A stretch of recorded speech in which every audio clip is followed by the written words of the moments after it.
Chris Mannix, host of the Chris Mannix Show, weekday afternoons on NBC Sports Radio, the 24-hour sports talk network. It sounds, Chris, like you are at Radio Row at the Super Bowl. Yes, this is just where the NBA writer belongs, in the thick of Radio Row at the Super Bowl. Let's take a look at some NBA stuff because, I'm really intrigued what's going on with the season as the Super Bowl kind of dominates things. We got some great stories. I want to ask you about this. I got into a conversation with somebody the other night. Sixers, we talk Embiid, Sixers so much here.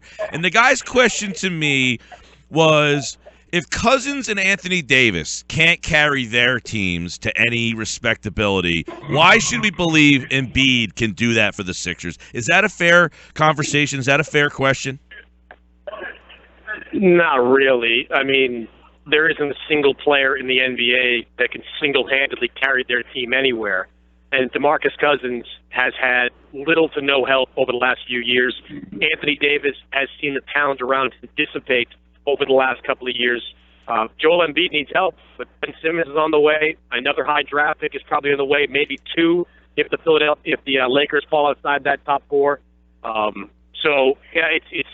safe to say that one player can't do it all. But if Ben Simmons turns out to be the player that we think he's going to be, and if the Sixers draft and trade shrewdly over the next couple of years, that team could turn into a playoff contender very quickly. So you like the Embiid Sixers situation better than a Cousins, Sacramento, Davis, New Orleans situation? Oh, absolutely at this point, strictly because of Ben Simmons. Simmons is viewed widely, including by myself, as a legitimate franchise player. He comes along in the next 2 years. You're going to see a real two-man combination that's better than maybe any in the league. I mean, other than Giannis and Jabari, there is simply not a two young player duo that I would take over Joel Embiid and Ben Simmons right now.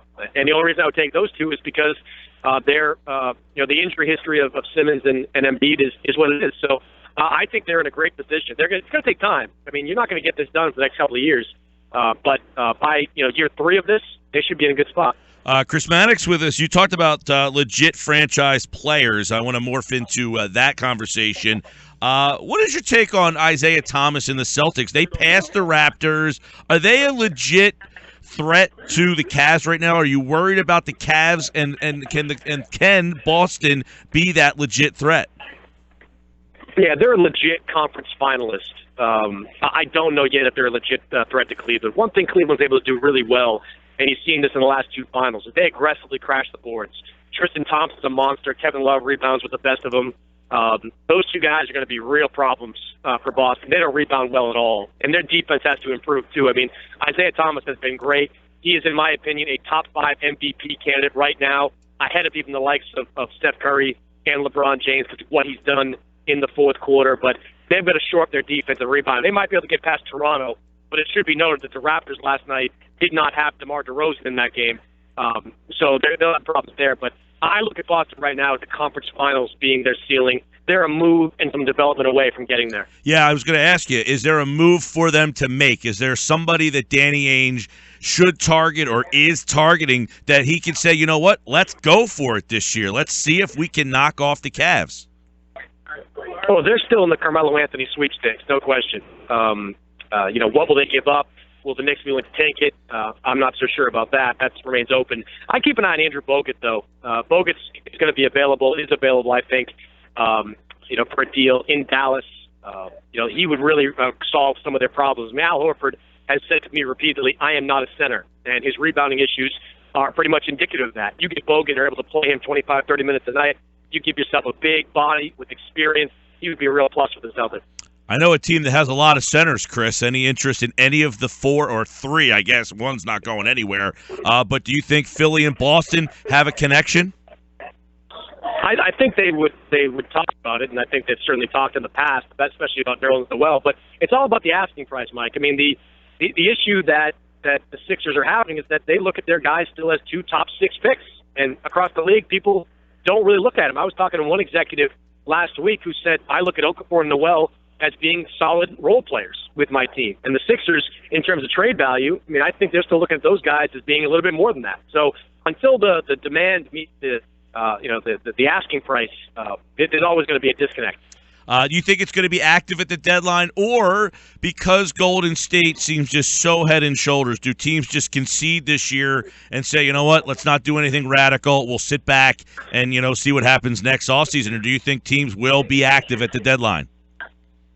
I think it'll be more active. Last year, Channing Frye was the biggest player to move. I think it'll be more active this time around. But I think you're still talking about a lot of backups.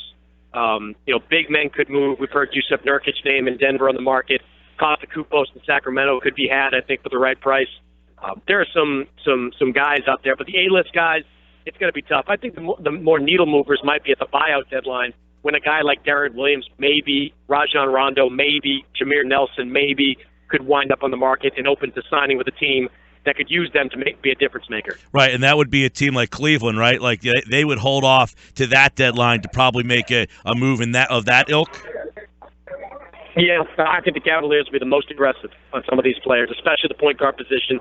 LeBron's been very clear. He needs to get one of those guys there. He's going to have to be an A-list recruiter to get some of those guys to sign. Hey, Chris, where are we at with the Bulls story? I mean, they were a mess last week. They beat the Sixers that night, and it seems like they've at least normalized the situation somewhat, but is that still simmering?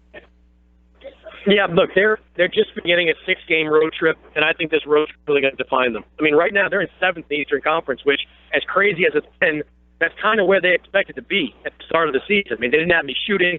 They were trying to incorporate 2 new alpha male type of players.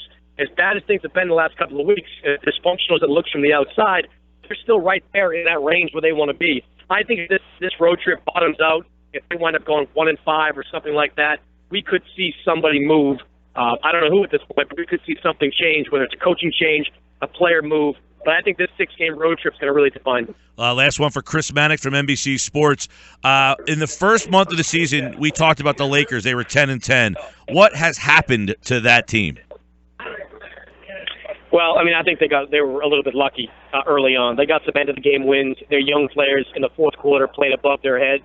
Right now you're seeing a team that's going through the ravages of youth, a team that, in Philadelphia, they go through this stuff, and there's no really stopping it right now. The truth is, though, the Lakers need to be bad. They lose that top 3 pick, as you know, to Philadelphia. They're not inside that top 3, and that's almost unacceptable for them. They need one more player to fill out that roster, to join their core, to be part of that Russell, Ingram, Randall group, and they badly need that guy. But, that 10-10 start, something of a mirage early on.